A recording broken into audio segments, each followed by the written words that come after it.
Democrats should move on from identity politics. It's not working.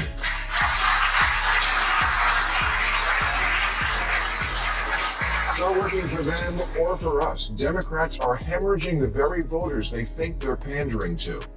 The Financial Times writes, Democrats are going backwards faster with voters of color than any other demographic, and suggests the reason is that a less racially divided America is an America where people vote more based on their beliefs than their identity.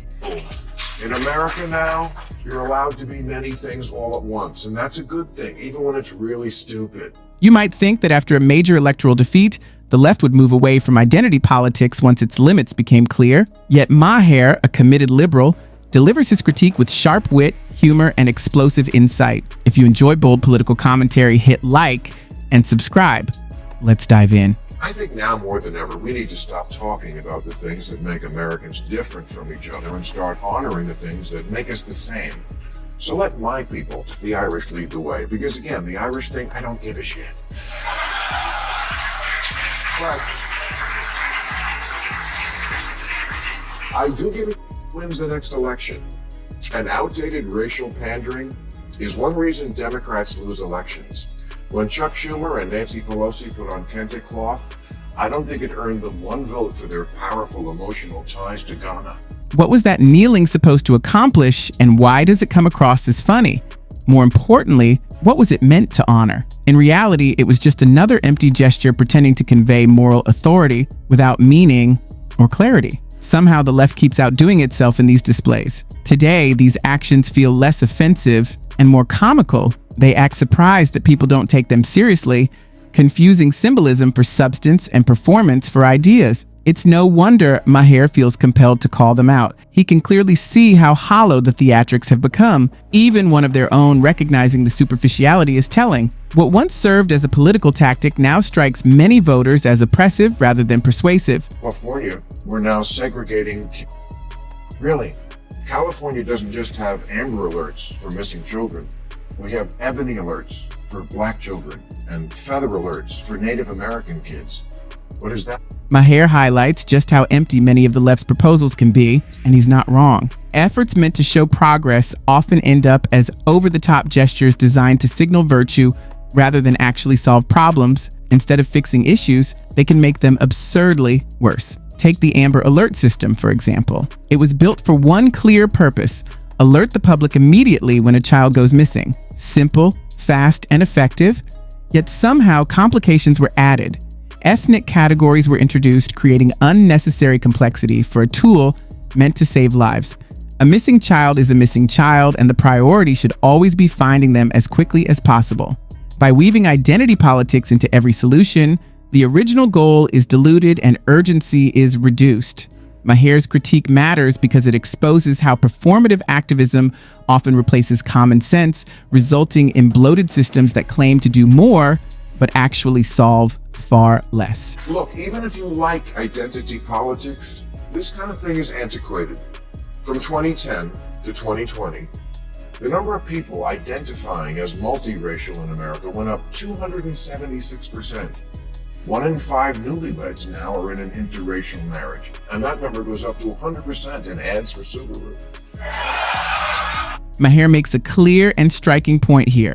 Even if the left insists on carefully classifying people by race or ethnicity, the approach almost always runs into serious practical problems. Why? Because reality refuses to fit neatly into categories. There are countless races, cultures, and backgrounds, and these lines are becoming blurrier every day. Interracial marriages are increasing, family structures are more diverse, and identities overlap in ways that are difficult to define politically. What happens then? Do you start checking boxes, calculating percentages, or deciding which identity matters more? It quickly turns into a moral and bureaucratic headache.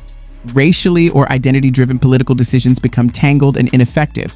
Maher shows how this obsession adds unnecessary complexity and masks the true intricacies of daily life. Laws and policies built around identity divide society into competing groups seeking attention, influence, and recognition, rather than uniting people around shared goals and values. Wouldn't do a remake of Guess Who's Coming to Dinner today because almost 100% of Americans approve of interracial marriage, especially with rich in-laws. And 95% of white women would leave their husband to marry Idris Elba.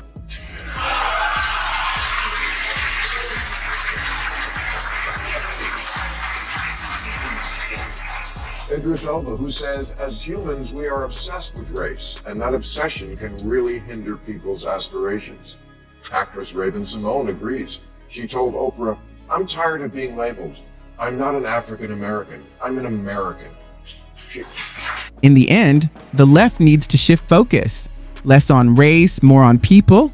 This doesn't mean ignoring or erasing the many racial and cultural groups that make up the United States. It means that skin color shouldn't dictate decisions, legislation, or moral judgments. Real progress comes from building unity within diversity, rather than constantly sorting people into categories. Individuals don't want to be reduced to labels. They want their uniqueness recognized. People should be treated equally based on their character, actions, and humanity, not the color of their skin. When race becomes the primary lens, it breeds resentment, division, and endless grievance politics. A truly colorblind approach isn't naive. It's about equity, creating a society where everyone has fair access to opportunity, justice, and dignity. Maher's main point is clear: cohesion and progress matter most, and emphasizing our shared humanity is far more effective than endlessly highlighting our differences. She says, I don't know what country in Africa I'm from. My roots are in Louisiana. And you don't have to agree with that. But it's a point of view a lot of people have. It should be respected. Morgan Freeman says the way to finish off racism is stop talking about it. I'm going to stop calling you a white man, and I'm going to ask you to stop calling me a black man.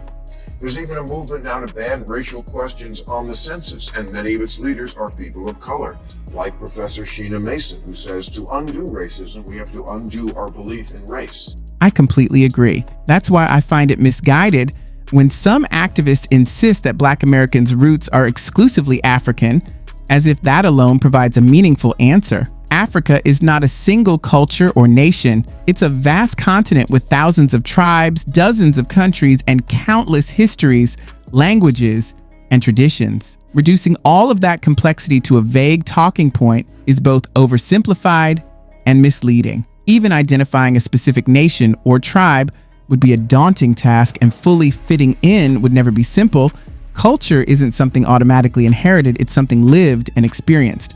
For Black Americans, identity is shaped by American history, norms, and realities, not solely by distant ancestors. Focusing on a romanticized past can distort the essence of identity and discourage people from embracing the culture they live today. True empowerment comes from accepting people as they are now, honoring their lived experiences, and acknowledging history without turning it into an idealized story. The liberal group MoveOn.org, formed in 1998 to urge Republicans to move on from the Clinton impeachment.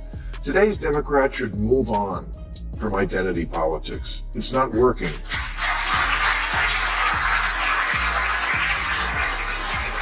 It's not working for them or for us. Democrats are hemorrhaging the very voters they think they're pandering to.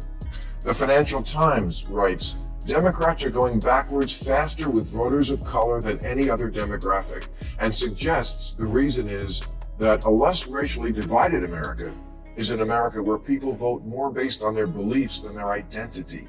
Here's another hard truth. The very voters Democrats have spent years trying to win over are now turning away, and that alone should be a warning sign. It's clear that people are growing tired of identity-driven messaging, symbolic gestures, and endless racial politics that don't actually improve their lives. What they really care about are tangible issues: a strong economy, accessible healthcare, good-paying jobs, and personal and national security. These are challenges that affect everyone regardless of race or ancestry.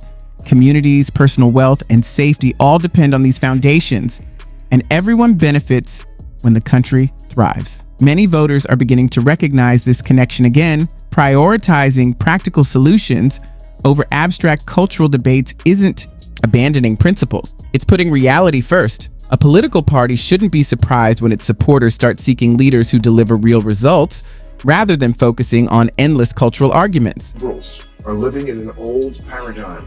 Americans don't fit into neat little boxes anymore. Who has the #1 country song right now? Beyonce.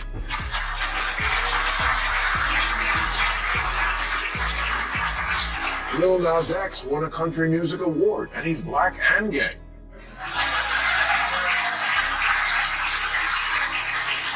And a brand ambassador for the waspiest purse in America, Coach. The biggest news star in country is Jelly Roll, who was a drug dealer, then a prisoner, then a rapper, and then a face-tatted country music star.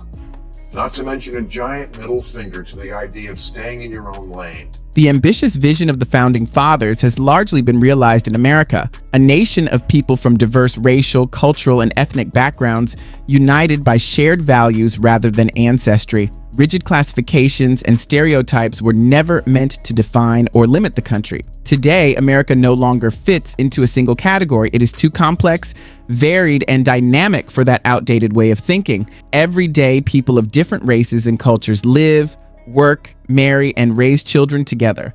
What truly binds them is opportunity and ambition, not skin color. In America, anyone, regardless of race or heritage, can succeed, fail, try again, and ultimately become whatever they aspire to be. That promise is what makes the nation unique. While the system is imperfect, the principle is strong. Keep the doors open for those willing to work hard, recognize talent and effort, and judge people by their character. What unites America is this shared pursuit, not the labels we assign. We're all Jelly Roll now. We're sloppy, complicated, and contradictory. 2/3 of Republican voters support weed legalization. And 41% of Democrats own or live with someone who owns a gun. Ms. Marvel is Pakistani, and the winner of the last two NBA dunk contests is white.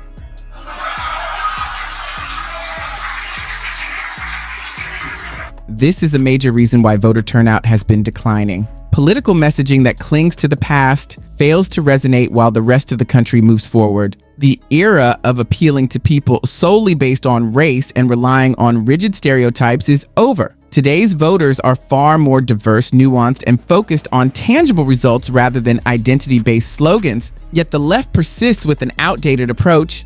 They seem to think that louder, more forceful rhetoric can fix a message that's fundamentally out of touch. In reality, it doesn't work. It only drives more people away. The left needs to acknowledge this reality and craft a message that genuinely reflects modern American life: diverse, practical, and interconnected. They do not, and never will, gain from relying on racial identity politics. Elections are won by focusing on common challenges and shared goals, not by dividing people into ever smaller groups. Losses will persist until this lesson is understood. Ultimately, many voters are frustrated with the left's obsession with identity politics. They are tired of symbolic gestures that overlook real issues like the economy, healthcare, jobs, and security, as well as convoluted racial narratives that add complexity without solving problems. America is a diverse and interconnected nation where opportunity matters far more than skin color, having moved beyond rigid preconceptions. The left will keep losing elections